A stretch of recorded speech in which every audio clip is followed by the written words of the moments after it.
And talk about sitting on a shelf. This your comedian who is going to regale you with hilarity next.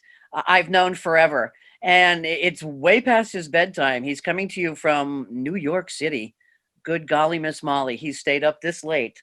Uh, you know, I've known this guy forever. We're really good friends. He's been doing comedy since telephones had long cords that got tangled up. He's doing comedy into a camera on a laptop for people who are equally as anchored to the sofas in their own homes as you are right now. Ladies and gentlemen, his comedy, much like this nation, has never been greater. It is my pleasure and an honor to introduce to you Mr. Barry Weintraub. Wow, Debbie, there's a tear coming to my eye, and thank God you really took a little time cutting down on my set, which is perfect. It's just great to kind of sort of be in San Francisco because COVID's kind of limited my ability to get out there. I have to thank everybody in ethics in technology. It's been great. I'm sitting here, let's talk about the elephant in the room, the background, because this is very important when you're doing Zoom. And I don't do a lot of Zoom. Quite frankly, I don't get out of this room a lot. So this is really special for me. You guys, just so you know who we have, we got Jack Benny over here, who lived in an age before there were cameras in the house. We got Will Rogers, who probably thought of it in advance. We got Groucho, who's probably watching us right now. And Sam Kinison, just because I needed something in color. And I used to publish that magazine right there. So that's what you got. And then, of course, the Beast, which, when do you get to show off your 800-pound desk, except to a bunch of people in technology? It's solid wood. It's not listening. But there could be somebody in here that we'll never know for sure. So, again, it's fantastic to be here. And I have to thank, what a great group to work with. The Ethics in Technology group sent me my stipend for this, which I deeply appreciate, weeks ago.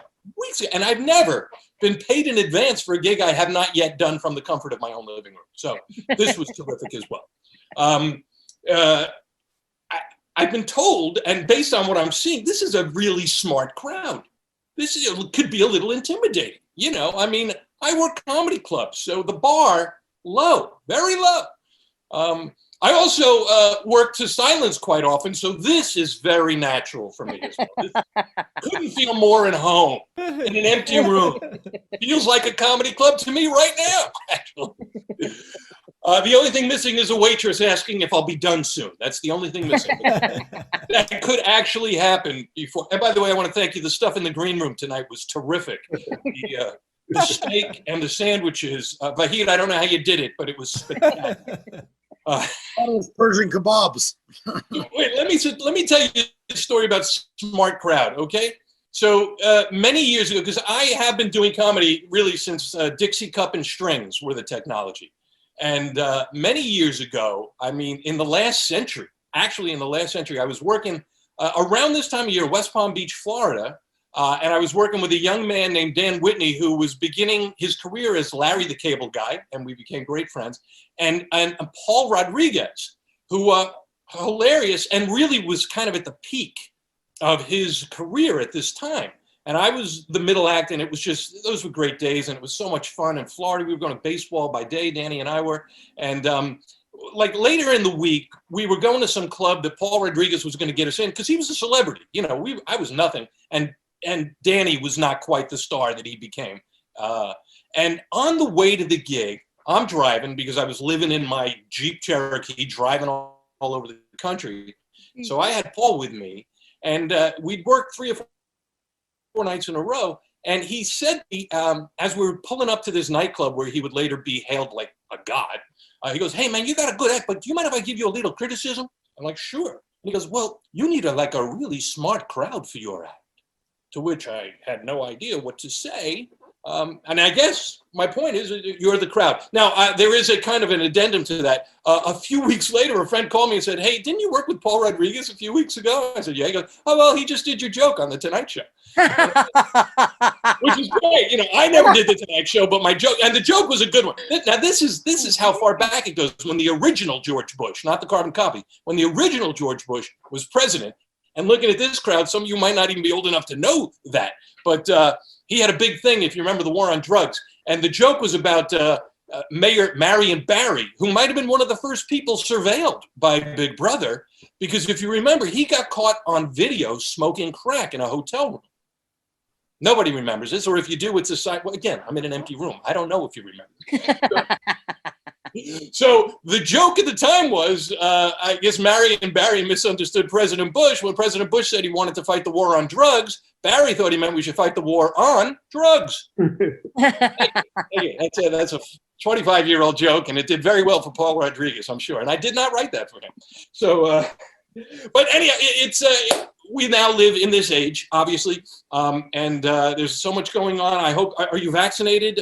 Normally I would work the crowd, but there's no crowd to work in. I talked to Will Rogers, but vaccinations are going well. You know, now that there's actually someone answering the phones at the federal government, stuff's starting to happen, you know? And I haven't been vaccinated yet, but a lot of people are being vaccinated. Biden's rolling it out. Couple of weeks into it, no one's turned into a zombie yet, as far as I could tell. So the vaccines themselves, as far as we know, are healthy. But you got to admire, Biden comes in under the radar, very quiet. Isn't it wonderful? Are you all enjoying this brief period of history where we could take a breath and not have to check Twitter every 7 seconds to see what's destroying our lives now? Right? You know, the mellow Biden administration doing a great job. The right wing kind of coming at Biden pretty hard because of his age. And he's an old guy. I mean, he's an older guy. You know, when Biden tells you he saw Hamilton, he's not talking about the musical. He's an old man. But it's not easy for Joe Biden. I mean, he's dealing with people like Mitch McConnell, who is literally the missing link between humankind and primordial ooze, Mitch McConnell. And he's dealing with people like Lindsey Graham, who someone somewhere has photographs of Lindsey Graham either with a goat or Alan Dershowitz. I'm not sure which. But when you're dealing with this kind of obstruction, it's not easy. Now, this crowd being a very left-to-center crowd, probably a Liz Warren crowd, probably a Bernie crowd. I don't know who you were for early on. Bernie, my heart goes out to Bernie. First of all, I love Bernie because he's always sounded like a Borscht Belt comedian to me, you know? Two Jews walk into a bar. 20 minutes later, there's no more middle class. What happened to the middle class? I don't know where it went. I'm crazy. Bernie, twice now, 0 for 2, and at his age, because he went to high school with Lincoln, at Bernie's age, he's probably not going to have another shot, although you never know. I mean, they're talking about the orange idiot running again, and Biden's definitely going to run, so maybe Bernie will take another shot. His problem has always been he never did well down south. And I think the solution is if he does run one more time down south, he's got to run down there as Colonel Bernie Sanders. I think. Because who doesn't like a secret recipe? You know what I'm saying? What I'm saying. Hold on here as I look at the notes. So anyhow, the theme tonight is Big Brother and AI. Am I right? Isn't that part of our theme this evening? And when Debbie told me this, I checked my notes. Now, this is pretty obvious. I don't think I have to say it. I have not done this in a while. And with COVID, all I have is notes. So I checked my notes, and I had like 7 Big Brother comedy notes and a bunch of George Orwell comedy notes. Apparently, something about the last 5 years kept reminding me of Orwell. What could it be, Jack Benny? Whoa, oh, what could it be? Rochester, why would you be thinking of Orwell? Wait a minute, not making this up either. And you folks have made pretty clear you're not big fans of Facebook, which I don't understand. Could there be a better medium for political debate? I mean, when in the history of Facebook has anyone ever stopped to read what's happening before, like typing 1 million words a second? Never in a million years does someone go, wow, that's a valid point. I think I'll stop typing for a second and actually think about what you've said. No. But anyhow, you know how it'll remind you what you did a couple of years ago every day? So this morning I wake up, I am not making this up. Here it is, the Facebook reminder from my notes. I did this. It was Trump says trade wars are good and easy to win. And then I wrote, Orwell once wrote that. Then he crumbled up the paper and threw it on the floor. See, because I have to feel that over the last 5 years, if Orwell were alive, he'd be watching Trump going, the guy's doing my act. This is crazy. I wrote that. What do you mean? What do you mean with a double speak? Remember? Now, I'm also going to tell you that I read Animal Farm in high school, and I read 1984 in like 1984. A long time ago is my point. First of all, had he named it 2020, he would have nailed it, right? If Orwell had only named it 2020, he misses by just that much. But he got a lot of stuff right. He got some stuff wrong. For example, and the most glaring, Orwell had Big Brother putting all the listening devices in our homes, but it turns out it's not Big Brother. It's Best Buy. And we're paying for the privilege. We're literally buying these things and subscribing to them monthly. It's nuts. Hey, why don't you bring an S-Cam into your house? It's only $5.99 a month per camera. Bring it on down. Bring it on down. And this is the ethical part. Now, I'm going to sound a little anti-liberal here, but Big Brother is not always the evil being. Sometimes Big Brother is the son watching the 90-year-old parents, making sure that nobody's stealing from them in their house. Boy, that raises ethical questions. When are you guys going to attack that one, huh? That's a tricky one. It's like, I don't really want to watch, but I got to make sure everything's okay. I am Big Brother, but it's not just that. I mean, I'm not a fan of the listening devices either. The ladies, not Big Brother, Big Sister. Siri. And what's the other one there with Amazon? What's her name? Alexa. Alexa. Yeah. Alexa, yeah. Alexa, yeah. And Google used to, I'm afraid to even say it because, the listening, like you get a new TV. And when you set up the TV, it's like, would you like to leave your mic on? No, I wouldn't. Are you sure? I'm pretty sure. We can do it. We got the hard drive space. No, I'm good right now. I don't need it. Or then you turn it on the next time and it's like, would you like to add your telephone number? No, I'm not going to give you my number. You know my number. You look it up. You do the work. How about that? I'm not going to give you everything here. That's why I'm not on Instagram. I was like all for it when I had it on my laptop and then like, what? You got it? My phone number? No. I know they have it. Let them do the work. Let them dig. I'm not volunteering. Now, here's another AI thing that I focus on a little bit, which is all the smart devices in the homes.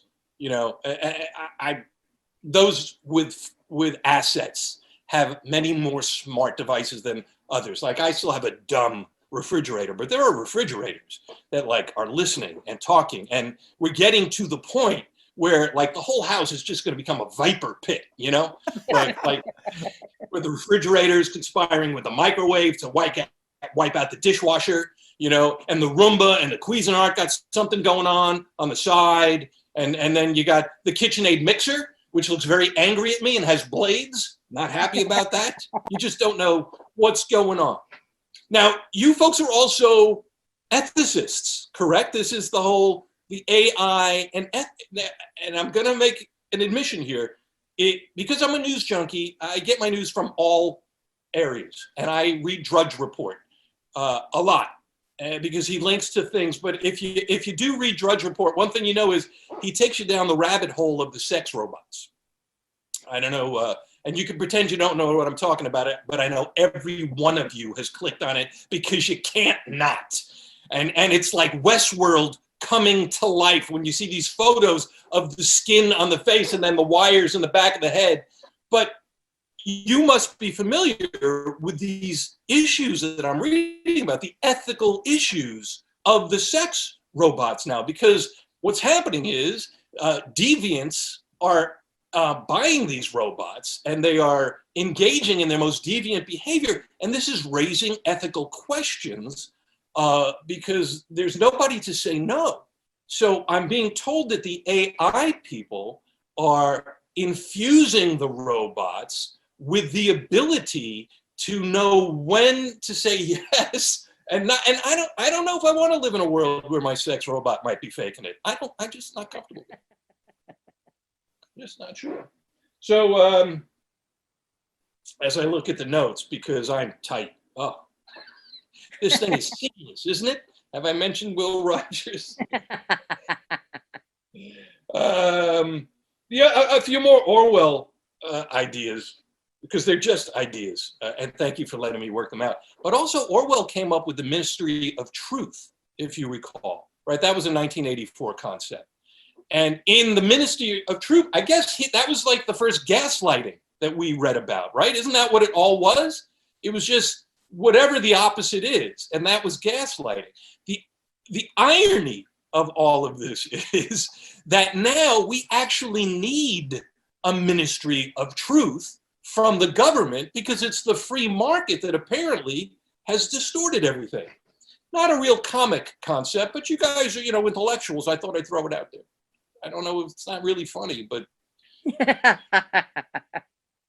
it's the kind of thing that makes you work. We appreciate it.